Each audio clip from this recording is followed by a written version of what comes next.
देहरादून से एक और बड़ी खबर सामने आ रही है, जहां पर उत्तराखंड सरकार की शीतकालीन यात्रा, सरकार का शीतकालीन यात्रा पर फोकस, चारों धामों की यात्रा पर फोकस किया जा रहा है। आपको बता दें कि श्रद्धालु चारों धामों के दर्शन कर सकते हैं। तो इस प्रकार से एक मान्यता है चारों धामों में, देख लिया जाए कि ऐसी धारणा भी है कि शीतकाल के 6 महीने तक उत्तराखंड के 4 धामों की बागडोर जो होती है वो देवताओं को सौंप दी जाती है और ऐसे में दर्शन नहीं कर सकते, लेकिन यहाँ पर दर्शन के लिए एक स्ट्रेटेजी भी बनाई जा रही है। सोनू हमारे साथ में जुड़े हुए हैं, सीधे उनका रुख कर लेते हैं। सोनू, अमूमन 6 महीने तक तो चारों धामों के कपाट बंद रहते हैं, लेकिन शीतकालीन यात्रा का क्या मकसद है, क्या फोकस रहेगा? देखिए, दशकों से ये परंपरा चली आ रही है कि शीतकाल के दौरान जो चारों धाम है, गंगोत्री, यमुनोत्री, केदारनाथ और बद्रीनाथ, और यहाँ तक कि जो सिखों के पवित्र धार्मिक स्थल है हेमकुंड साहिब, यहाँ बर्फबारी के चलते इन धार्मिक स्थलों के कपाट जो हैं वो आम श्रद्धालुओं के लिए बंद कर दिए जाते हैं। और इस तरह की भी धार्मिक मान्यताएं हैं कि इस दौरान देवतागण जो है वो भगवान की आराधना पूजा करते हैं और अखंड ज्योत जो है इस 6 माह के दौरान जलती रहती है।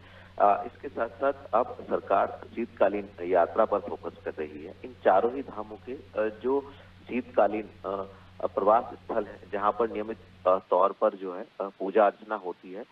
इस यात्रा को कैसे बढ़ाया जा सकता है, कैसे शीतकालीन यात्रा के प्रति श्रद्धालुओं को निमंत्रण दिया जाएगा, कैसे श्रद्धालु जो है, जो भक्त है भगवान के, वो शीतकाल के दौरान उत्तराखंड की 4 धाम यात्रा जहां पर इनका शीतकालीन प्रवास स्थल होता है वहां तक पहुंचेंगे और दर्शन कर सकेंगे। इस पर फोकस करना शुरू कर दिया है। कुछ संत समाज के वरिष्ठ संत हैं जो आदि जगत गुरु शंकराचार्य जी की गद्दी को लेकर के भी एक भ्रमण कार्यक्रम बना रहे हैं और इसी दौरान जो है सरकार भी इस पर फोकस कर रही है कि आने वाले समय में शीतकालीन जो उत्तराखंड की देवभूमि की यात्रा है, इस यात्रा को कैसे बढ़ाया जा सकता है, कैसे इसको नया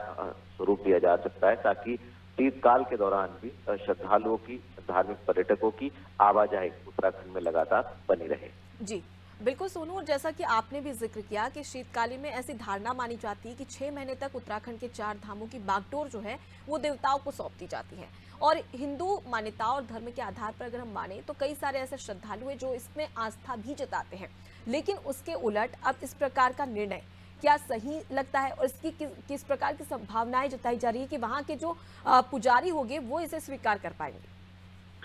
देखिए, ये जो हम शीतकालीन यात्रा की बात कर रहे हैं, ये अलग अलग स्थान पर जो सांकेतिक तौर पर जो देवों की देव उत्सव डोली होती है, उनके शीतकाल के प्रवास स्थल है और उन स्थलों पर श्रद्धालु आए, इस तरीके की व्यवस्था है। जो मुख्य धाम है वो शीतकाल के दौरान बंद ही रहेंगे। तो इस दौरान जो शीतकालीन प्रवास स्थल है, जैसे गंगोत्री धाम का अलग है, यमुनोत्री धाम का अलग है, केदारनाथ धाम का अलग है और बद्रीनाथ धाम का अलग शीतकालीन प्रवास स्थल है। तो ऐसे में यहाँ तक श्रद्धालु जा सकते हैं और जो पूजा पाठ है उसको, और जो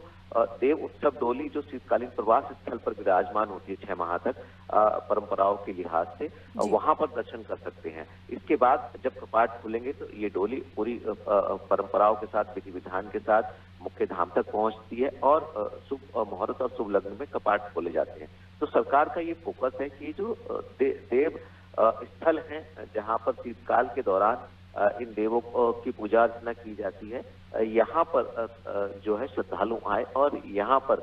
मनोकामना अपनी पूर्ण कर सकते हैं। तो सरकार की का फोकस ये है कि इस दौरान अगर श्रद्धालु आएंगे तो निश्चित तौर पर यहाँ की खूबसूरती को निहारेंगे, यहाँ की बर्फबारी के जो नज़ारे हैं उनका भी लुत्फ उठा सकते हैं और शीतकालीन यात्रा को भी कहीं ना कहीं सरकार का जो फोकस है उसको बढ़ावा मिलेगा। जी, तो बिल्कुल शीतकालीन यात्रा के मद्देनजर कहीं ना कहीं देवताओं के दर्शन यहाँ पर तमाम जो श्रद्धालु हैं वो कर सकते हैं। मैं लौटूंगी आपके पास में। तो देखिए, उत्तराखंड सरकार की शीतकालीन यात्रा शुरू होने जा रही है और ये एक पारंपरिक यात्रा है जहाँ पर जो अगर हम चारों धामों की बात कर ली जाए तो उनके जो मेन कपाट हैं वो तो नहीं खोले जाएंगे, लेकिन उसके अलावा जो तमाम देवताओं के मंदिर बनाए गए वहां पर ये यात्रा की जा सकती है और उसके साथ ही तमाम जो श्रद्धालु हैं वो चारों धाम के दर्शन भी कर सकते हैं।